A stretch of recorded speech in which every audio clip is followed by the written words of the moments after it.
الرحمن الرحيم، والصلاة والسلام على سيدنا رسول الله. اللهم صل وسلم وبارك عليك يا سيدنا رسول الله، صلاة تنحل بها العقد وتنفرج بها الكروب. من قناة خالد أبو نبي على اليوتيوب. والنهارده بدعوكم لرحلة في الغيط، ما أروعها وما أجملها.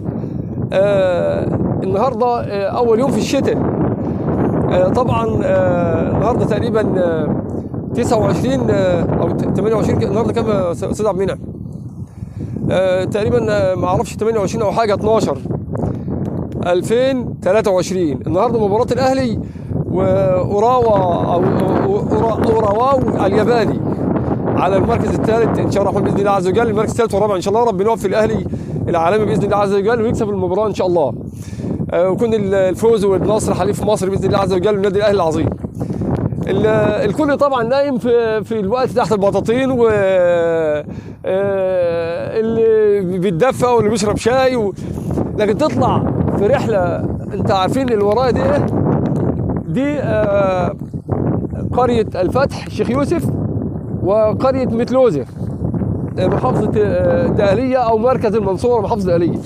وانا طبعا قريتنا هناك قريه الربع، يمكن لو جيت في الكدر هناك على بعد مسافات يمكن ما اعرفش الكادر يجيبها ولا لا، لكن اللي بقول لكم المتعه والجمال في شويه الهواء، ان انت تتحدى نفسك وتطلع تغير جو مع الخضره الجميله دي والمناظر الطبيعيه والهدوء الغير طبيعي في الصباح الباكر الساعه 6. احنا طالعين الساعه 6 ونص الصبح، واقسم بالله العظيم المتعه ما بعدها متعه لشويه الهواء حفيف الاشجار.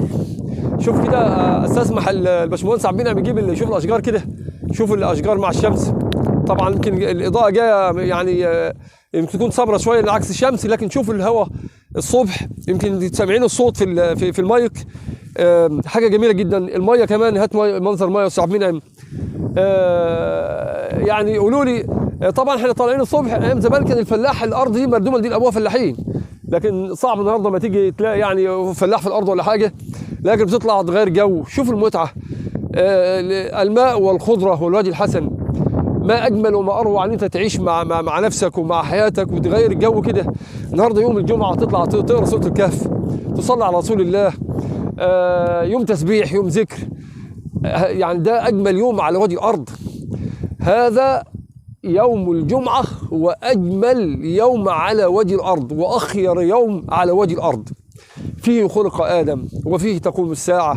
يعني روحانيات النهارده ما بعدها روحانيات.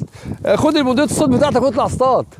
بندقية الصوت بتاعت العصافير بتاعت اليمام، يعني ولو حتى هيكل عظمي يمكن هي يعني احنا بس الواحد كده واخدها عشان تيجي في الكادر بس، لكن يعني الواحد مش ايام الجيش. انا طبعا افكركم بس بحته الضرب في الجيش والبندقيه والحاجات دي.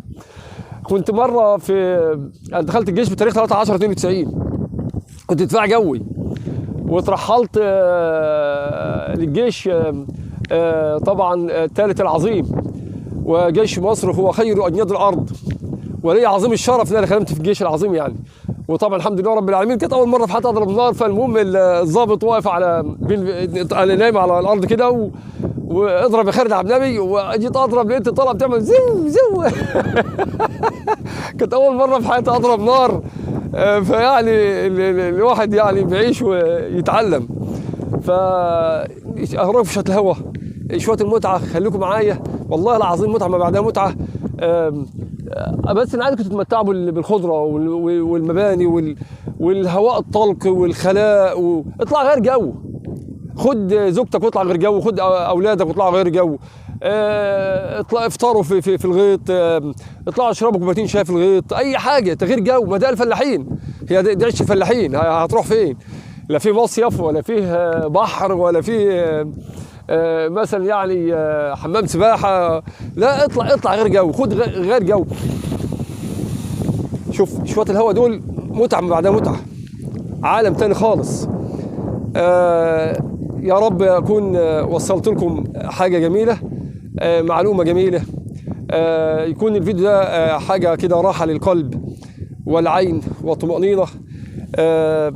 بقول لكم صباح الفل، صباح الورد والياسمين، صباح حضراتكم. اذا عجبكم الفيديو برجاء الاشتراك في قناه خالد عبد النبي على اليوتيوب وتفعيل زر الجرس وعامل لايك الفيديو. اراكم على خير، استودعكم الله الذي لا تضيع ودائعه، والسلام عليكم ورحمه الله وبركاته.